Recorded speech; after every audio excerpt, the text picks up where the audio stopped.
young assistant professor, and I was enraged at that time. But anyway, the fact of the matter is such a book was written that was nobody expected that India could do something like that. But our institutional quality was good, so we did it. Now, China also had a food crisis, which was kept secret for many, many years thanks to their censorship.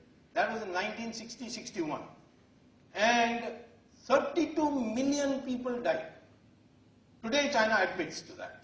Sometimes they admit to 16 million, sometimes they admit to 32 million. How did 32 million people die? And I did ask the topmost Chinese leader about this, who was at that time a very important minister or party office bearer, general secretary of the party, or secretary general of the party as it was called those days, Deng Xiaoping. And he said that the problem was that the workers were sending flowery reports of how well we are doing. Because they're afraid that if they send negative reports, they will say, aha, this guy is an American agent, you know, and he's sending bad reports. So fix him, put him in jail. Later on we'll find out whether he is or not, but first you put him in jail. Now that fear made the cadres, send glowing reports. There were no other institutions which could inform the Chinese leadership. So they didn't know. By the time they came to know, they didn't have a railways.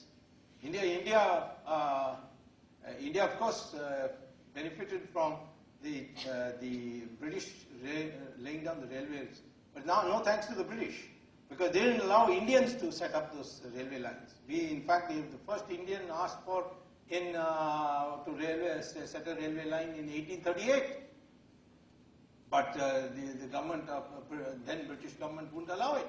In 1854, they started some small railways because, and then they started expanding. When 1957, they found this great mobilization of peasants in India, the so-called the first War of Independence, which the British sneeringly call as the Mutiny of India.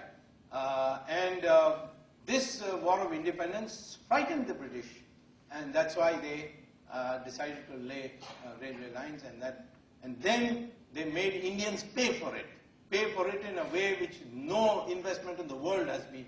Namely, they said for 99 years, India would pay Britain a minimum of guaranteed 4% return on the investment.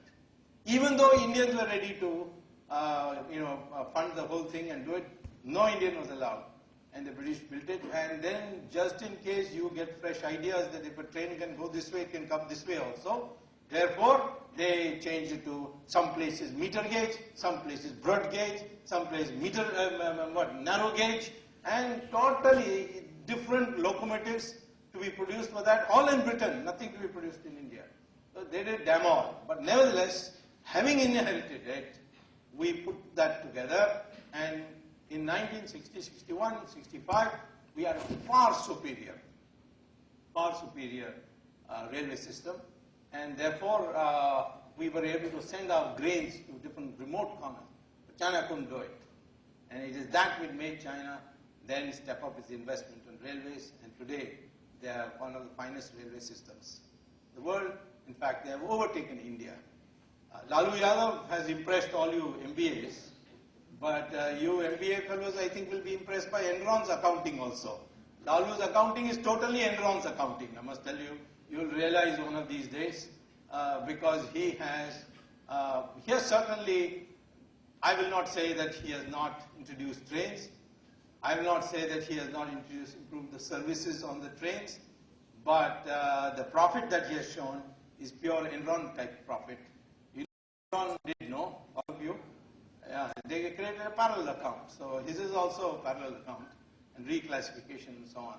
And there's no new rolling stock coming in. So another 2-3 years, wear and tear and depreciation is going to create an explosion. But he won't be around that time. So as a minister, so therefore, it will be blamed on the future government. So anyway, the fact of the matter is that railways, the institutional quality India has, is superior to China's, and therefore when you have a crisis, you will be able to overcome it. Now comes the main question, which is, in what way, if a crisis comes in India or China, it is going to come, so that we can know where to move our 5 brigades. First is, as far as India is concerned, it will come through a budgetary collapse. Either there will be a terrible inflation, or the government will have to say one day, we are not going to pay government servants their salaries. Of course, many people say the government servants don't deserve any salaries, they don't do any work anyway. Why pay them salaries? But then they've got to eat. So, that kind of situation. Why do I say that? If your library has budget documents, do you have budget documents in your library?